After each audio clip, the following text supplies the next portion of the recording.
First and foremost, I want to give Kal Halal Yahweh Bahasham Hamashiach Yahweh Shai. That is to say, all praise to Yahweh in the name of the anointed Yahweh Shai. Yahweh being the name of the Heavenly Father, and Yahweh Shai being the name of the man that the world ignorantly calls Jesus. So the daily verse today is 2 Corinthians chapter 10, verse 4. It says, "For the weapons of our warfare are not carnal, but mighty through God to the pulling down of strongholds," right? So our weapons of warfare, right? The weapons, the way that we fight our battles is not carnal. We can't carnal it. You read Ephesians chapter 6. We cannot, and like in Genesis, was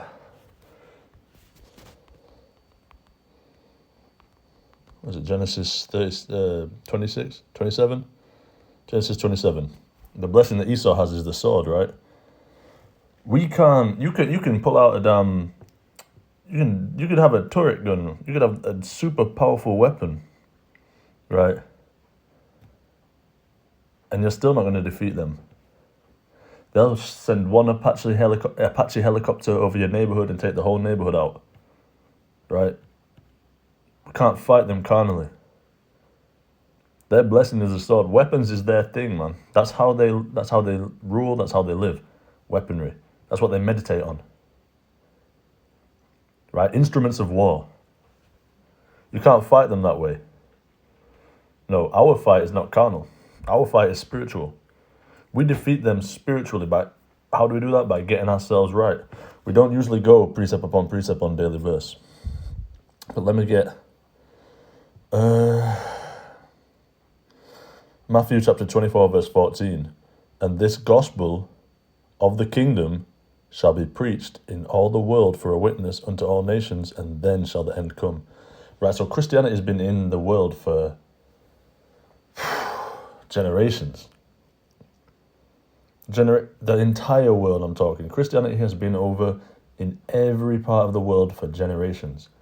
From left to right, up and down, every four corner. And nothing happened. Nothing happened. But as the Hebrew Israelite movement is growing, as more brothers and sisters are waking up to who they are, repenting, keeping the commandments and the faith of Christ and coming back to their heritage, the more that it grows, the more world events are playing out. And that's a fact. You see that over the years.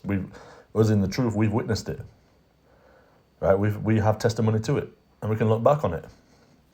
The brothers who's been in the truth for 30 plus years, they've seen it all play out. Right? I've only been in the truth, I'd say coming up to 5 years, maybe around that, maybe 4. And I've seen it play out. So imagine the brothers who's been in this truth for a decade, 20 years, 30 years. They've seen it play out. As the movement grows, prophecies unfold, world events happen, right? So that's our spiritual fight. That's our spiritual fight. We don't fight the enemy with weapons, because we'll lose. Right, remember 1 Samuel chapter 17, verse 47. What David proclaimed to Goliath. He said, "And all this assembly shall know that the Lord saveth not with sword and spear, for the battle is the Lord's, and he will give you into our hands." Right? So we don't get saved by going out and fighting them.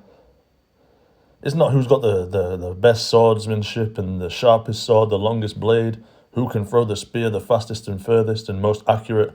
That's not what it's about. Right? Goliath was a man tried and tested, proven in war. He was a warrior. David was just a young shepherd boy. Right? But David defeated him because it's up to the Lord who wins. Because it's a spiritual thing, not a carnal thing. Right? So our fight is not carnal. The weapons of our warfare are not carnal. We fight them by getting ourselves right. You hear me? We don't fight them by doing something against them. Well, it is against them, but we don't fight them by attacking them directly. The way that we fight them is by bettering ourselves and bettering the people around us. That's how we fight them. It's a spiritual thing. Right? And that's how we pull down these strongholds. Christianity, right? White supremacy. Islam. Buddhism. The conscious community. Atheism. Mormonism. scientific theories, right? That's how we pull these things down. Right, so with that, we're going to give Kal Halal Yahweh Bahasham Hamashiach Yahweh Shai Shalom.